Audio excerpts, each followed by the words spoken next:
നമസ്കാരം. ഇന്ത്യക്കെതിരെ ആണവായുധ ഭീഷണി മുഴക്കി റഷ്യയിലെ പാകിസ്ഥാൻ സ്ഥാനപതി. പാകിസ്ഥാനെതിരെ ഇന്ത്യ സൈനിക ആക്രമണത്തിന് കോപ്പ് കൂട്ടുന്നതായി വിശ്വസനീയ ഇന്റലിജൻസ് വിവരമുണ്ട്. റഷ്യൻ മാധ്യമമായ RTക്ക് നൽകിയ അഭിമുഖത്തിലാണ് മുഹമ്മദ് ഖാലിദ് ജമാലി ഇക്കാര്യം തുറന്നടിച്ചത്. പാകിസ്ഥാനിലെ ചില സ്ഥലങ്ങൾ ആക്രമിക്കാൻ ഇന്ത്യ തീരുമാനിച്ചതായി ചോർത്തിയെടുത്ത രേഖകളിൽ നിന്നും വിവരം കിട്ടി. അതുകൊണ്ട് അത് സംഭവിക്കുമെന്നാണ് കണക്കുകൂട്ടുന്നതെന്ന് ജമാലി പറഞ്ഞു. ഇന്ത്യക്കെതിരെ പരമ്പരാഗത ആയുധങ്ങൾ മാത്രമല്ല ആണവായുധം പ്രയോഗിക്കുമെന്നും അദ്ദേഹം ഭീഷണി മുഴക്കി. ഏതെങ്കിലും പാക് ഉന്നത ഉദ്യോഗസ്ഥൻ പുറപ്പെടുവിക്കുന്ന ഏറ്റവും വലിയ ഭീഷണിയാണിത്. സിന്ധു നദീജല കരാർ മരവിപ്പിച്ചത് യുദ്ധപ്രവൃത്തിയെന്നാണ് ജമാലി വിശേഷിപ്പിച്ചത്. സിന്ധു നദീജല കരാർ പ്രകാരമുള്ള വെള്ളം തടസ്സപ്പെടുത്താനോ വഴിതിരിച്ചുവിടാനോ ശ്രമിച്ചാൽ അത് പാകിസ്ഥാനെതിരായ യുദ്ധമായി കണക്കാക്കുമെന്നും സമ്പൂർണ്ണ കരുത്ത് ഉപയോഗിച്ച് തിരിച്ചടിക്കുമെന്നും പാക് സ്ഥാനപതി ഭീഷണി മുഴക്കി. സിന്ധു നദിയിൽ ഇന്ത്യ അണക്കെട്ട് കെട്ടി വെള്ളം തടസ്സപ്പെടുത്തിയാൽ പാകിസ്ഥാൻ അത് തകർക്കുമെന്ന് പ്രതിരോധ മന്ത്രി ഖ്വാജ ആസിഫ് മുന്നറിയിപ്പ് നൽകിയിരുന്നു. പഹൽഗാം ഭീകരാക്രമണങ്ങളുടെ പശ്ചാത്തലത്തിലാണ് പാകിസ്ഥാനിലെ 80% കൃഷിഭൂമിയെ നനയ്ക്കുന്ന സിന്ധു നദീജല കരാർ ഇന്ത്യ റദ്ദാക്കിയത്.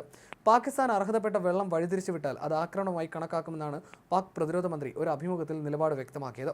സിന്ധു നദിയിൽ അണക്കെട്ടുകൾ നിർമ്മിക്കാൻ ഇന്ത്യ നീക്കം നടത്തിയാൽ എന്തായിരിക്കും പാക് പ്രതികരണമെന്ന ചോദ്യത്തിനാണ് ആസിഫ് മറുപടി നൽകിയത്. അത് തീർച്ചയായും പാകിസ്ഥാനെതിരെയുള്ള ആക്രമണമായിരിക്കും. ഇന്ത്യ അത്തരമൊരു നിർമ്മിതിക്ക് മുതിർന്നാൽ പാകിസ്ഥാൻ അത് തകർക്കുമെന്നായിരുന്നു അദ്ദേഹം പറഞ്ഞത്. സിന്ധു നദീജല കരാർ പ്രകാരം പാകിസ്ഥാന് ഒരു തുള്ളി വെള്ളം കൊടുക്കില്ലെന്ന് ജലശക്തി മന്ത്രി CR പാട്ടീൽ ഏതാനും ദിവസം മുമ്പ് വ്യക്തമാക്കിയിരുന്നു. സമീപ ഭാവിയിൽ സ്വീകരിക്കേണ്ട നടപടികൾ സ്വീകരിക്കാൻ നിയമപരവും സാങ്കേതികവുമായ കാര്യങ്ങൾ ഇന്ത്യ പരിശോധിച്ചു വരികയാണ്. കരാർ മരവിപ്പിച്ചതോടെ വെള്ളം എന്തു ചെയ്യണമെന്ന കാര്യത്തിൽ സ്വതന്ത്ര തീരുമാനമെടുക്കാൻ ഇന്ത്യക്ക് കഴിയും. എന്നാൽ ഇപ്പോൾ മതിയായ സംഭരണശേഷി ഇല്ലാത്തത് കാരണം ഇന്ത്യക്ക് വെള്ളം തടഞ്ഞു നിർത്താൻ കഴിയില്ല. നിലവിലുള്ള അണക്കെട്ടുകൾക്ക് അധികം ജലം സംഭരിക്കാനോ തടയാനോ സാധ്യമല്ല.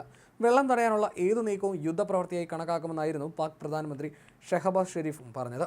പാകിസ്ഥാനുമായുള്ള സിന്ധു നദീജല കരാർ മരവിപ്പിച്ചതിന് തുടർച്ചയായി ഹ്രസ്വ മധ്യ ദീർഘകാല നടപടികൾ കൈക്കൊള്ളാനാണ് ഇന്ത്യയുടെ നീക്കം.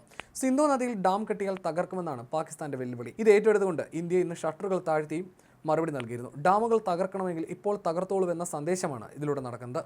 ഇതിൽ ഹ്രസ്വകാല നടപടിയുടെ ഭാഗമായാണ് ബഗ്ലിഹാർ അണക്കെട്ടിൽ നിന്ന് പാകിസ്ഥാനിലേക്കുള്ള വെള്ളത്തിന്റെ ഒഴുക്ക് കുറയ്ക്കാൻ ഷട്ടർ താഴ്ത്തിയത്. ഇന്ത്യയുടെ ഈ നീക്കം പാകിസ്ഥാനിലെ പഞ്ചാബ് പ്രവിശ്യയെ തന്നെ നേരിട്ട് ബാധിക്കും. ഇവിടുത്തെ കാർഷിക പ്രവർത്തനങ്ങൾക്ക് വിനിയോഗിക്കുന്നത് ബഗ്ലിഹാറിൽ നിന്നെത്തുന്ന ജലമാണ്. ജലം നദിയിലെ കിഷൻഗംഗ അണക്കെട്ടിന്റെ ഷട്ടറും ഇന്ത്യ താഴ്ത്തും. അങ്ങനെ വന്നാൽ പാകിസ്ഥാനിലെ കർഷക പ്രതിസന്ധി കൂടും. പഹൽഗാം ഭീകരാക്രമണത്തെ തുടർന്ന് പാകിസ്ഥാന് രാജ്യം കനത്ത തിരിച്ചടിയാണ് നൽകിക്കൊണ്ടിരിക്കുന്നത്. സിന്ധു നദിയിൽ ഡാം പണിത് പാകിസ്ഥാനിലേക്കുള്ള ഒഴുക്ക് തടയുമെന്നതായിരുന്നു ആദ്യ പ്രതികരണം. പിന്നീട് പാക് പൗരന്മാരെ തിരിച്ചയക്കൽ, വിസ റദ്ദാക്കലും അനുവദിക്കാതിരിക്കലും, വാണിജ്യബന്ധം നിർത്തൽ തുടങ്ങി കടുത്ത നടപടികൾ ഇന്ത്യ കൈക്കൊണ്ടു. പാകിസ്ഥാനിൽ നിന്ന് ഇന്ത്യയിലേക്കുള്ള എല്ലാത്തരം ഇറക്കുമതിയും അവസാനിപ്പിച്ചിരുന്നു. പാകിസ്ഥാൻ കപ്പലുകൾക്ക് ഇന്ത്യൻ തുറമുഖത്തും വിലക്ക് ഏർപ്പെടുത്തി. പാകിസ്ഥാനിൽ നിന്നുള്ള തപാൽ, പാഴ്സൽ ഇടപാടുകളും റദ്ദാക്കിയിട്ടുണ്ട്. പഹൽഗാം ഭീകരാക്രമണത്തെ തുടർന്ന് പാകിസ്ഥാനെതിരെയുള്ള നിലപാടുകൾ ഇന്ത്യ കർശനമാക്കിയിരിക്കുകയാണ്. ഇന്ത്യയിൽ നിന്ന് പാകിസ്ഥാനിലേക്ക് ഒഴുകുന്ന ചെനാബ് നദിയിലെ ജലപ്രവാഹം കുറഞ്ഞതായി വ്യക്തമാക്കുന്ന ഉപഗ്രഹ ചിത്രങ്ങൾ പുറത്തു വന്നിരുന്നു. ഡാം ഷട്ടർ അടയ്ക്കുമ്പോൾ പ്രതിസന്ധി കൂടുതൽ രൂക്ഷമാകും.